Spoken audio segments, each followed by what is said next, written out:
আমার হাতের লেখা যদি আপনাদের ভালো লেগে থাকে তাহলে প্লিজ একটি লাইক দিবেন এবং এই রকম নতুন নতুন হাতের লেখার ভিডিও পেতে চ্যানেলটি সাবস্ক্রাইব করে পাশে থাকা বেল আইকনটি ক্লিক করে অল নোটিফিকেশন অন করে দিন।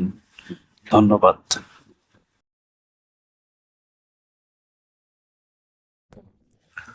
আমার হাতের লেখা যদি আপনাদের ভালো লেগে থাকে তাহলে প্লিজ একটি লাইক দিবেন এবং এই রকম নতুন নতুন হাতের লেখার ভিডিও পেতে চ্যানেলটি সাবস্ক্রাইব করে পাশে থাকা বেল আইকনটি ক্লিক করে অল নোটিফিকেশন অন করে দিন। ধন্যবাদ।